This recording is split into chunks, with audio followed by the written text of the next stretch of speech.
Hello guys, welcome at our YouTube channel.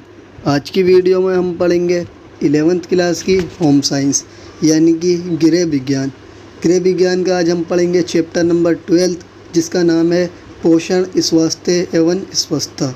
इस chapter के आज हम पढ़ेंगे सभी मोस्ट इम्पोर्टेंट क्वेश्चन जो कि बार बार एग्ज़ाम में आपके रिपीट होते हैं। अगर इसकी आपने फुल चैप्टर एक्सप्लेन की वीडियो नहीं देखी है तो आप वाली वीडियो भी देख लेना, आपको डिस्क्रिप्शन में लिंक दे दिया जाएगा। आप वहां से आकर उस वीडियो को भी देख सकते हैं ताकि आपका चैप्टर पूरी तरीके से कंप्लीट हो सके। बट अगर आप इम्पोर्टेंट क्वेश्चन करके ही एग्ज़ाम में चले जाएंगे जब भी आपके अच्छे मार्क्स आ जाएंगे। अगर इस वीडियो के आपको नोट्स चाहिए, PDF चाहिए, उसका भी लिंक आपको डिस्क्रिप्शन में दे दिया जाएगा। आप वहां से PDF डाउनलोड कर सकते हैं। ये इस चैप्टर के इम्पोर्टेंट क्वेश्चन का पार्ट नंबर 1 है। पार्ट नंबर 2 फिर आएगा आपका, इसके बाद उसमें आपका कंप्लीट चैप्टर कवर हो जाएगा। तो आज स्टार्ट करते हैं अपना पार्ट नंबर 1। पार्ट नंबर 1 जो है हमारा, इसमें सबसे पहले हम पढ़ेंगे इस चैप्टर के 2 मार्क्स के मोस्ट इम्पोर्टेंट क्वेश्चन जो कि आपके एग्ज़ाम में कई बार रिपीट होते हैं। आपका पहला प्रश्न है, स्तन्य मोचन किसे कहते हैं? स्तन्य मोचन जो है पूरक आहार देने की जो प्रक्रिया है उसे कहा जाता है स्तन्य मोचन। अब आपको ये पता होना चाहिए कि पूरक आहार किसे कहते हैं, जब भी आप इस क्वेश्चन को समझ पाएंगे। पूरक आहार जो है ऐसे भोजन को कहा जाता है जिसके अंदर छोटे बच्चों को पतले भोजन दिए जाते हैं, जैसे सब्जियों का पानी, दाल का पानी या दूध, पतला दूध दिया जाता है बच्चे को। और इसी तरीके से बच्चों को और भी पतले पदार्थ दिए जाते हैं। ऐसे ही भोजन को कहा जाता है जो कि माँ के आहार के साथ, माँ के दूध के साथ बच्चों को दिए जाते हैं पतले भोजन। उन्हीं सभी भोजन को कहा जाता है पूरक आहार। और यही पूरक आहार जो बच्चों को दिया जा रहा है, इसी को देने की प्रक्रिया को कहा जाता है स्तन्य मोचन। देख लेते हैं अपना क्वेश्चन नंबर 2। क्वेश्चन नंबर 2 है हमारा, जन्म के समय कम वजन वाले शिशुओं को आप कैसे पहचानेंगे? यानी कि जब बच्चे का जन्म होता है आप कैसे पहचानोगे कि वो बच्चा कम वजन वाला है या ज़्यादा वजन वाला है? तो जो बच्चे की जो मैक्सिमम वजन जो रखा गया है, न्यूनतम वजन जो रखा गया है, उसका माप रखा गया है 2.5। जिस बच्चे का वजन जो है 2.5 किलोग्राम से कम होगा उस बच्चे को आप कहोगे कि ये बच्चा कम वजन वाला बच्चा है। तो आप इस तरीके से पहचान सकते हो एक कम वजन वाले बच्चे को। नेक्स्ट क्वेश्चन देख लेते हैं अपना। नेक्स्ट क्वेश्चन है क्वेश्चन नंबर 3, प्रतिरक्षण किसे कहते हैं? जैसे कि आपने देखा होगा जब बच्चे छोटे होते हैं तो बचपन में उन्हें कई तरीके के टीके लगाए जाते हैं और कई तरीके की उन्हें दवाइयाँ दी जाती हैं ताकि वो बच्चे जो है वो संक्रामक रोगों का या छोटी मोटी बीमारियों का शिकार ना हो। उन टीकों के अंदर बच्चों को रोगाणु से लड़ने की शक्ति मिलती है ताकि बच्चे जो है वो बीमारियों से बच सकें। तो इन टीकों लगाने की प्रक्रिया को और दवाइयाँ देने की प्रक्रिया को ही कहा जाता है प्रतिरक्षण, यानी कि बच्चों की रक्षा करने की प्रक्रिया। जैसे कि आपने देखा होगा जब बच्चे छोटे होते हैं बचपन में उन्हें वैक्सीन लगाई जाती है, पोलियो की दवाई भी पिलाई जाती है बच्चों को, BCG का इंजेक्शन लगाया जाता है, टीका जो लगाया जाता है, DPT का बच्चों को टीका लगाया जाता है ताकि बच्चे जो हैं वो रोगों का शिकार ना हो। नेक्स्ट क्वेश्चन है हमारा क्वेश्चन नंबर 4। ये भी आपके एग्ज़ाम में बहुत ज़्यादा रिपीट होता है। आयोडीन की कमी से कौन सा रोग होता है? तो आपको उस रोग का नाम बताना है जो आयोडीन की कमी से होता है। तो उस रोग का नाम है घेंगा रोग। इसलिए डॉक्टर कहते हैं कि हमें ऐसा नमक चुनना चाहिए जिसके अंदर आयोडीन जो है वो भरपूर मात्रा में मिल सके। नेक्स्ट जो हमारा क्वेश्चन है क्वेश्चन नंबर 5 है वो, टीकाकरण शिशु की किन 6 रोगों से रक्षा करता है? यानी कि जब बच्चा छोटा होता है तो बचपन में उसे कई तरीके के टीके लगाए जाते हैं। तो वो जो टीके होते हैं वो बच्चों को किस तरीके से रोगों से बचाते हैं? तो सबसे पहले जो रोग से बच्चों को बचाता है टीका वो है पोलियो के रोग से। दूसरा 6 रोग से बच्चा बच जाता है, डिप्थीरिया से, पर्ट्यूसिस, खसरा, टिटेनस। ये सारे रोग ऐसे हैं जो बच्चों को बचपन में बहुत ज़्यादा होते हैं। टीका लगाने की वजह से बच्चा जो है इन सभी रोगों से बच जाता है। नेक्स्ट क्वेश्चन देख लेते हैं अपना क्वेश्चन नंबर 6। क्वेश्चन नंबर 6 है हमारा, अनियमित भूख से आप क्या समझते हैं? जैसे कि आपने कई बार देखा होगा जब बच्चे को किसी एक समय में भोजन दिया जाता है तो बच्चा पेट भरकर अच्छी तरीके से भोजन कर लेता है उस भोजन को। और मगर कई बार ऐसा होता है कि बच्चा जब दूसरे टाइम खाना खाता है उसी दिन तो वो कह देता है कि मुझे भूख नहीं है, बच्चा खाना खाने से मना कर देता है या फिर उसे भोजन अच्छा नहीं लगता है दूसरे टाइम। इसी प्रक्रिया को कहा जाता है अनियमित भूख। यानी कि फर्स्ट टाइम में बच्चा अच्छी मात्रा में भोजन खा रहा है परंतु दूसरे टाइम में बच्चा खाना खाने से मना कर देता है। नेक्स्ट क्वेश्चन देख लेते हैं अपना। क्वेश्चन नंबर 7 है हमारा, शिशु के लिए सबसे ज़्यादा उत्तम आहार कौन सा है? यानी सबसे बेस्ट जो आहार खाना माना जाता है, भोजन माना जाता है छोटे बच्चों के लिए, वो माना जाता है माँ का दूध। माँ का दूध बच्चों के, छोटे बच्चों के लिए बहुत ज़्यादा ज़रूरी है, क्योंकि ये रोगों से लड़ने के लिए बच्चों के लिए सहायता करता है। नेक्स्ट क्वेश्चन है हमारा question number 8, BCG, OPV, DPT, इन सब का पूरा नाम लिखना है आपको, यानी कि फुल फॉर्म लिखनी है। तो BCG की फुल फॉर्म है बेसिलस कैलमिटी, यानी कि हिंदी में इसे कहते हैं गिबेरिन 6 रोग प्रतिरोधी। सेकंड जो है आपकी OPV, इसकी फुल फॉर्म है ओरल पोलियो वैक्सीन। DPT की फुल फॉर्म है डिप्थीरिया, फ्लूटियस तथा टिटेनस। ये आपको फुल फॉर्म याद रखनी है, आपके एग्ज़ाम में कई बार पूछी जाती हैं। नेक्स्ट क्वेश्चन देख लेते हैं। क्वेश्चन नंबर 9 है हमारा, प्रोटीन ऊर्जा कुपोषण के कोई 2 कारण लिखिए। यानी कि छोटे बच्चे होते हैं, उनके अंदर प्रोटीन जो है उसकी कमी हो जाती है और उन्हें वो अच्छी मात्रा में ऊर्जा नहीं मिल पाती है और वो शिकार हो जाते हैं कई तरह की बीमारियों का। उसके हमें कारण बताने हैं कि वो बच्चे किन कारणों की वजह से हो जाते हैं बीमारियों का शिकार और किन रोगों का शिकार हो जाते हैं। जब बच्चों को अच्छी तरीके से आहार नहीं दिया जाता, 1 से 5 वर्ष के बच्चों को, जिसकी और अच्छी मात्रा में उनके भोजन के अंदर कैलोरी नहीं होती है, अच्छी मात्रा में प्रोटीन नहीं होता है, तो बच्चे जो है प्रोटीन ऊर्जा कुपोषण का शिकार हो जाते हैं, जिसकी वजह से बच्चों को 2 तरीके की बीमारी हो सकती है। पहली बीमारी जो बच्चों को हो जाती है उसका नाम है क्वाशियोर्कर और दूसरी हो जाती है सूगा रोग। नेक्स्ट क्वेश्चन देख लेते हैं अपना, पूरक आहार के प्रकार बताइए। अब मैंने आपको बताया था कि पूरक आहार वो आहार होता है जो बच्चों को माँ के दूध के साथ दिया जाता है पतले भोजन के रूप में, ये दाल का पानी, सब्जियों का पानी, रायता वगैरह। तो जो पूरक आहार होते हैं वो 3 तरह के होते हैं। एक होता है तरल पूरक आहार, जिसके अंदर पूरी तरीके से पतला आहार दिया जाता है, जैसे कि दाल का, चने का पानी दे दिया जाए बच्चों को, ये रायता दे दिया जाए। ये दूसरा जो है वो है अठोस पूरक आहार, इसके अंदर बच्चों को सब्जियां दे दी जाती हैं हल्की फुल्की, ये अंडे की जल्दी दे दी जाती है जिसे बच्चा आसानी से खा सके।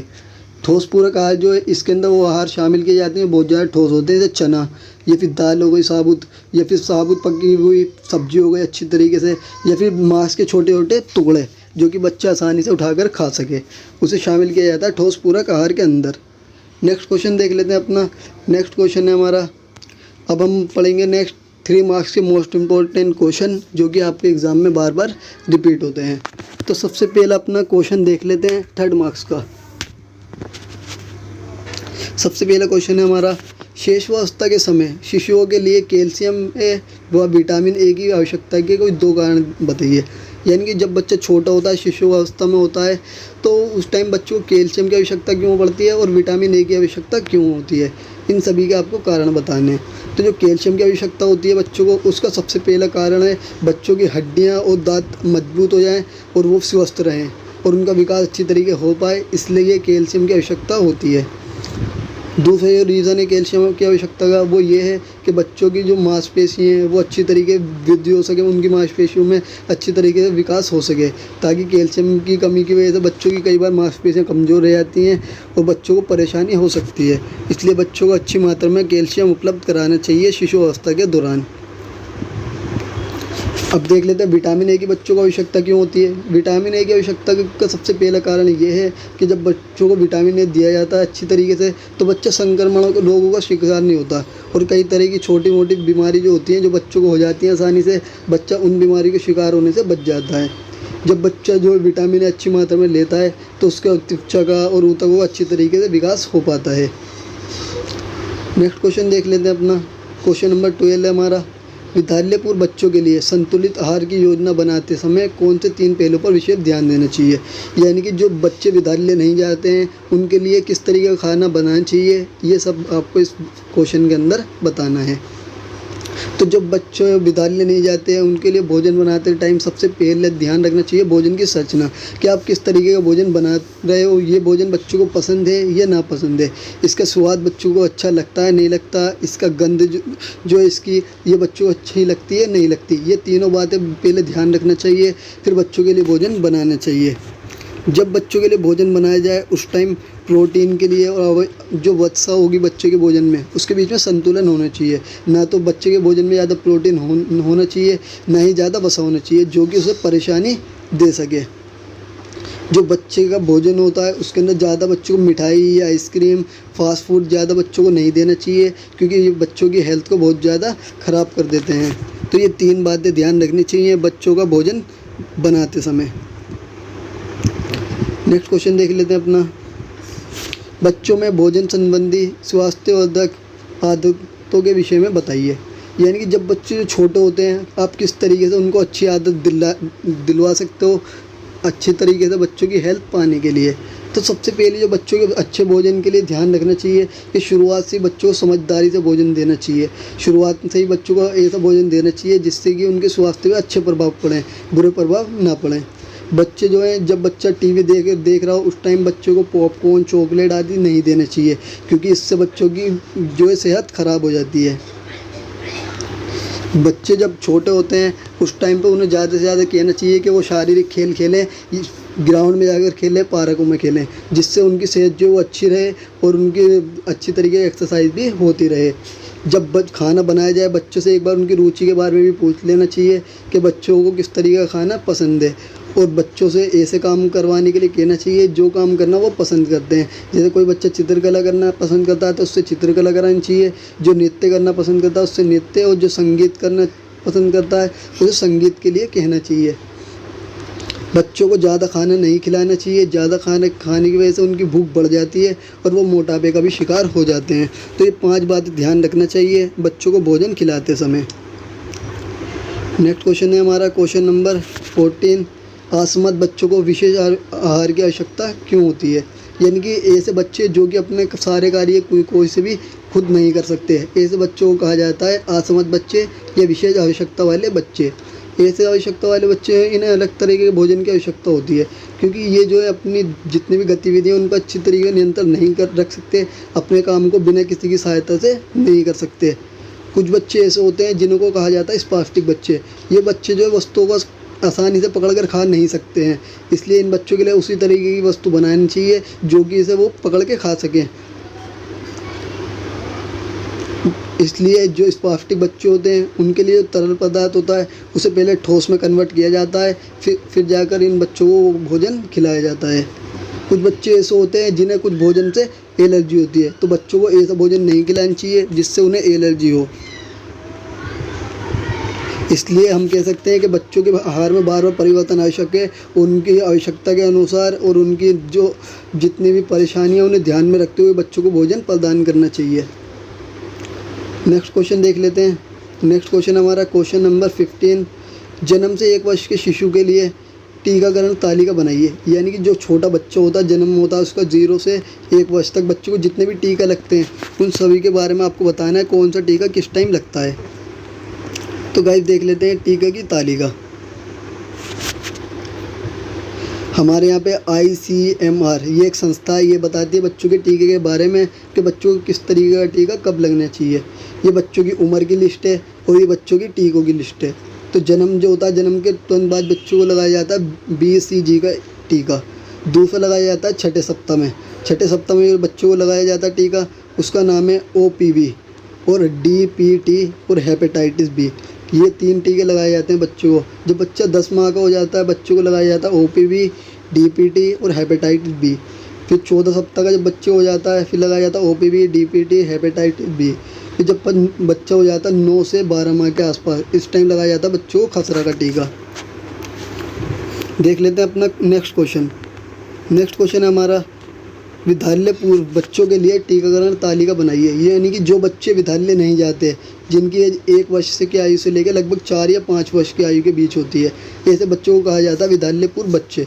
इनके लिए टीका देख लेते हैं, उन्हें किस तरीके के टीके कौन कौन से लगाए जाते हैं। तो इस उम्र के बच्चे जो हैं उन्हें टीका जो सबसे पहले लगाया जाता है वो लगाया जाता है 15 से 18 माह में। उस टीके का नाम है MMR, जो कि खसरा के लिए होता है, बनपेड़ा और रुबेला के लिए होता है। दूसरा टीका लगाया जाता है बच्चों को 16 महीनों से लेकर 2 वर्ष के बच्चों को, वो लगाया जाता है DPT, OPV और बूस्टर खुराक। दूसरे 2 वर्ष की आयु के बच्चों को लगाया जाता है टाइफाइड का टीका।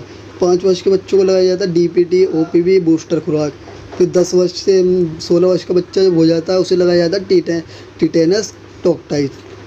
और जब बच्चा 18 साल का हो जाए, ये 18 महीने का हो जाए, 24 महीने का या 30 महीने का या 36 महीने का, इस टाइम बच्चों को लगाया जाता है विटामिन ए का ड्रॉप्स। तो गाइज़ आज की वीडियो में इतना ही। Thank for watching, thank you.